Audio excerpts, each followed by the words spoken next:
ఇంకోటి సైన్స్ కూడా మ్యాథ్స్‌తో పాటు సైన్స్ కూడా చాలా భయపడతారు పిల్లలు. చాలా హార్డ్ సబ్జెక్ట్ అని. హ్మ్. హ్మ్. హ్మ్. దాంట్లో ఈజీగా వాళ్ళకు అర్థమయ్యేటట్టు, వాళ్ళు దాంట్లో ఎక్స్‌పర్ట్ అయ్యేటట్టు ట్యూటరింగ్స్ చేయగలదా? ఎంతమంది స్కూల్స్‌లోని, ఎన్ని స్కూల్స్‌లోని సైన్స్ ల్యాబ్స్ ఉన్నాయి. పిల్లలకి సోడియం కార్బోనేట్ లేదంటే కాల్షియం కార్బోనేట్ అని చెప్పేస్తున్నారు చాక్ పీస్ పెట్టేసి.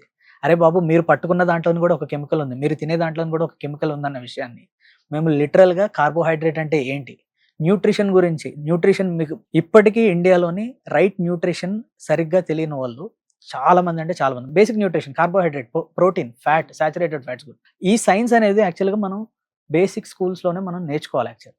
అవి టెక్స్ట్ బుక్స్‌లో ఉన్నాయి గానీ, రియల్ టైమ్‌కి వచ్చేటప్పుడు అవి ఎగ్జిక్యూషన్‌లో వాళ్ళు సరిగ్గా చెప్పట్లేదు. అది బ్లేమ్ చేయడం అన్నది కాదు. సో, పిల్లోడికి సరిగ్గా రీచ్ అవ్వాలంటే లిటరల్‌గా మేము పిజ్జా షాప్‌కి తీసుకెళ్ళి, వాడు అందులో వచ్చి డబుల్ ఎగ్ లేదనంటే వాడు మాకరోనీ అని చెప్పి వాడు అందులో ఎన్నుంటాయి, అందులో న్యూట్రియంట్స్ ఎన్నుంటాయి, దాని న్యూట్రిషన్ వాల్యూ ఏంటి, దాని కెలరిఫిక్ వాల్యూ ఏంటి, మొత్తం అన్నీ కూడా మేము నీట్‌గా షూట్ చేస్తాం. అండ్ సైన్స్ ల్యాబ్ గురించి నేను మాట్లాడితే, వాటి లిట్మస్ పేపర్స్ అని ఉంటాయన్నమాట యాసిడ్ బేసిస్ సాల్ట్స్ గురించి. ఓకే.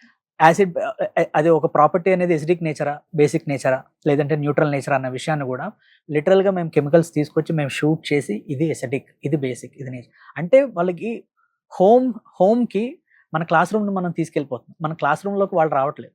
వాళ్ళ హోమ్‌లోకే మనం వెళ్లి మనం షూట్ చేస్తున్నాం కాబట్టి వాళ్ళు డెఫినిట్‌గా రిలేట్ చేసుకుంటారు మ్యామ్. సబ్జెక్ట్‌ని బేసిక్‌గా ఎప్పుడైతే మనం దగ్గరకొస్తారో అప్పుడు వాళ్ళు చాలా రిలేట్ చేసుకుంటారు.